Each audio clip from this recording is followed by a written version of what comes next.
Hey, it's your pal Fernbark, and today we're going to do a little more solar cooking. I'm going to try out this Mountain House.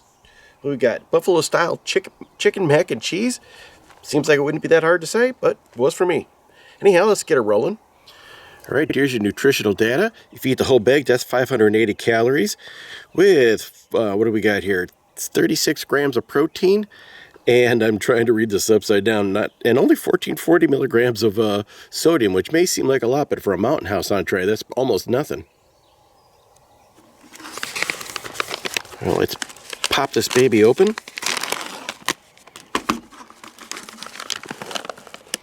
Here's our first look. Oh, celery right on top. It smells mainly like mac and cheese. I don't get any buffalo smell off of it, but I imagine it'll be a little bit zippy. I'm trying to stay out of the shadows here. It's tough. Recipe calls for 1 2/3 cup of water, or right around 350 milliliters. This is cold water, and I'm going to put it in something to heat up as soon as I get to stir it around a little bit. All right, today I'm going to be using this, what is it, Bev Chegs. Anyhow, it's just a basic what they call it, like a hot lunchbox type cooker deal. Anyhow, it runs about 10 watts hotter than, I can't think of words at the moment. And basically it runs on 12 volts. It also has the ability to run on 120. I just use it on 12 because I'm out here in the woods. Anyhow, it's pulling about 50 watts. We're just going to go ahead and seal her up with the Mountain House inside there, and we'll come back in a couple hours and see if it got hot. Right, today I'm using my Rock Pals little power supply, and I got my solar panels hooked up. It looks like I'm making 66 watts, and I'm currently using 26. Probably hard to see that there's a terrible glare on here.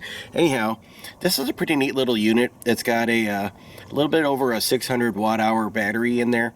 The biggest problem with this thing though is you cannot use the AC inverter while you are charging it. So I can go ahead and use the 12 volt plug right here and any of the USB ports, but I can't use any of the AC ports. I don't show this too much because it's hideous, but there's a dirt wall that is at the back of where you normally don't see me where I make a video. Anyhow, it erodes pretty terribly, and so I'm going to try to use some of the storm damaged timber to create kind of a step deal where the erosion won't happen anymore. It'll make more sense when I maybe when I do it.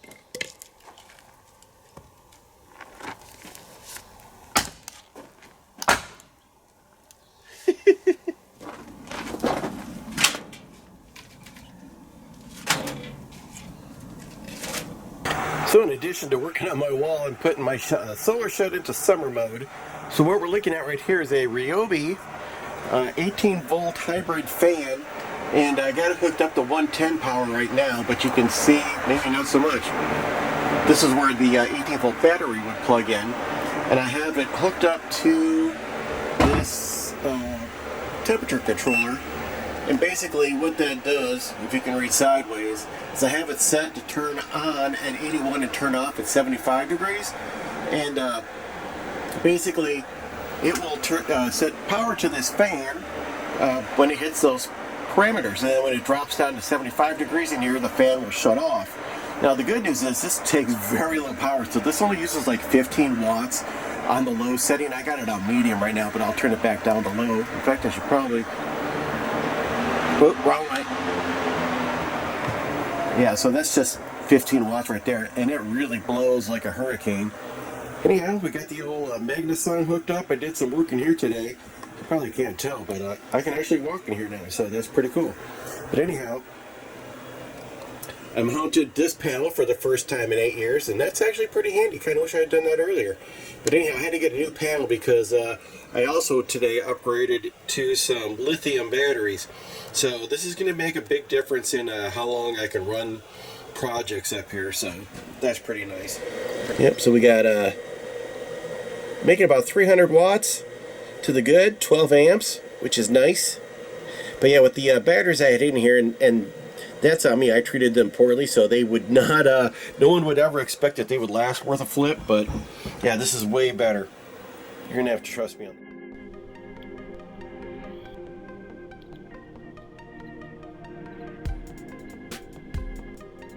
that one. It's been a few hours and I've got a nice shadow going over my table now, so let's have a look at what's inside this guy. Oh, that is terrible. Here we go. Slightly less terrible. It is piping hot. Oh my gosh. Whew. Yikes. Whew. Man, it smells and looks good. The cheese got it kind of a little bit crispy from being up against that heat source for a while. Oh man, I bet this is going to be good. I'm going to stir around a little bit, pour it in a bowl, and we'll have a better look. I don't know where my bowls went. We're going to go with this plate. This is a pretty good pile of pasta right here, actually. Feels pretty heavy. 4.6 ounces at start, 130 grams before we added a cup and 2/3 of water.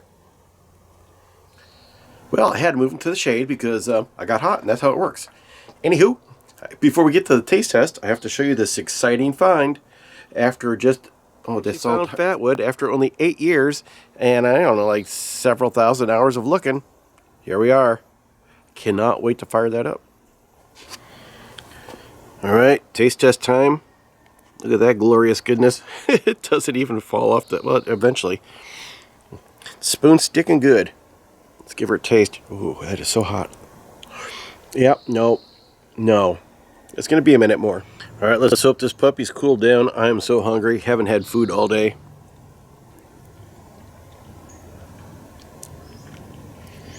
Ooh, it's got a little zip. Woo woo! Wow. That is good though.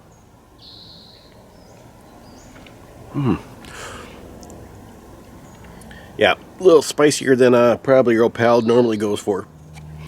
I'm going to say that the heat on this is a little more than I personally care for, but the flavor is really good, so I don't mind it that much. Sometimes foods will try to just jack the heat up in an attempt to compensate for flavor, but this has great flavor to it also. Wow. Well, once again, I remember the Clean Plate Club. That was fantastic. I would give it 2 thumbs up. I would not say, however, that it tasted anything like what you would associate with a buffalo chicken flavor. It tasted like a very rich, really good cheddar macaroni and cheese with some chicken whipped in there, kind of, bits and pieces. But definitely not a buffalo chicken, but I will buy again. Totally recommend it if you don't mind things a little hot. Now, if you like things that are spicy, you're probably not going to find this that spicy. You probably have to add your own flavorings to it to get her spiffed up a bit. As always, does not have enough meat in it, as is typical for Mountain House. I was going to go ahead and throw some of this Spam in there that I got from Trailblazer Tim in his homemade meal kit, MRE kind of a thing. You've probably seen the video for that. You haven't seen the video for that. Hey, it's Joe Pell Fernbark, and I won the Creative Outdoorsman SPAMtember 2022 contest. Now, he had a 2023 contest, and since it's October, I believe it is too late to enter. But what I want to try tonight is his own homemade MRE. So let's pop her open and have a look-see, eh? So here we have the Outpost MRE, which I have chromatically made as boring as possible by putting a foil package on a stainless steel table. Let's pop her open.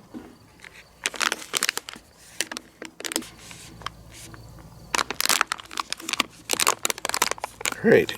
Oh, wow. Packed tight.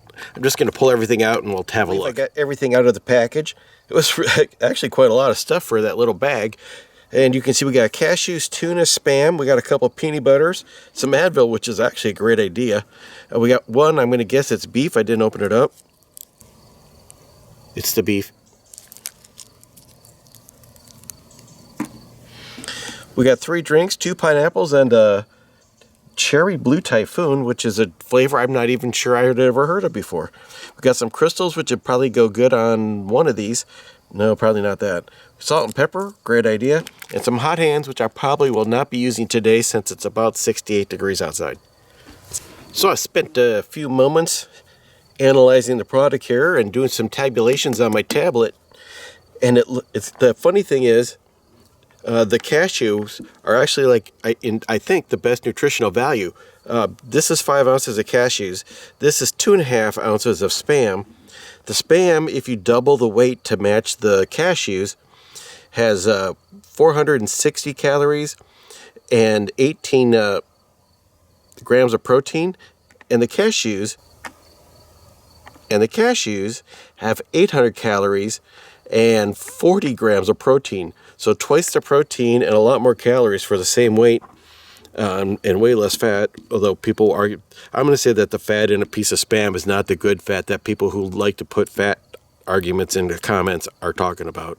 But anyway, if you add it all up, you're looking for the whole kit is 1,520 calories, 43 grams of carbohydrates, and 81 grams of protein, which is pretty decent. You could easily get by on 2 of these a day if you wanted to eat cold SPAM. This is a pretty cool little kit. I really got my eyes opened up by these cashews. I didn't think that they were that nutritious. They are delicious. I'm going to go ahead and try out these Pineapple Crush drinks. They had a Best By date of 10 September 2022. It is now mid-2023, so these are well past their Best By date. Now, this isn't going to make you sick. Let's go front to the camera. These aren't going to make you sick. They're just going to absolutely lose their flavor and not taste good, but I'm going to give it a try anyway. We'll find out. Well, the color's still looking pretty good in here.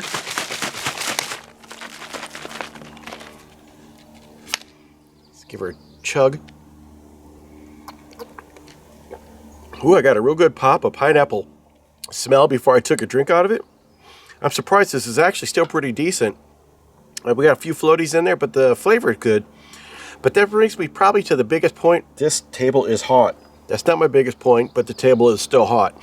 The outside of Tim's package did not have any dates on it. And if you're going to put a bunch of commercial products into any type of sealed, long-term looking storage bag, you want to put some dates on there so you know to take a look inside and check. I've done this drill before, and oftentimes commercial candies and gums and that kind of thing, once you get a couple months past their date, not so bueno. I gotta say, after chopping some wood, Pineapple Crush is delicious. The only thing this is missing is some tomato thinner.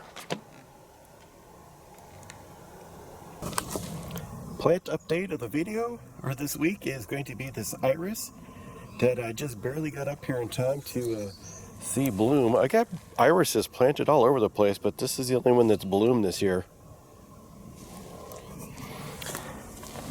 You can see there's plenty of others. I don't know how I'm always casting a shadow. There's plenty of others right there not blooming.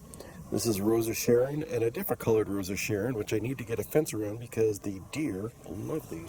So this setup here is a mouse trap, and this is a recommended item from the dude who does Mousetrap Monday, and I got some peanut butter on there. Anyhow, mouse walks up here, steps on here, and then the roller flips over into this swimming pool because I heard mice like to swim.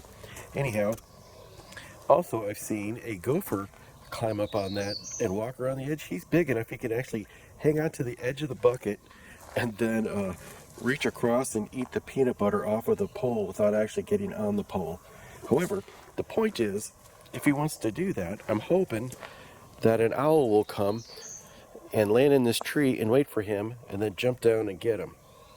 So besides the gopher, I have a mouse problem. I saw that little sucker, he just walks over here, and I'll just be sitting there and he just comes on in. In fact, I even watched him walk right across this mouse trap back and forth, not on the end with the bail, not on the end with the bait, and not trigger it, little sucker.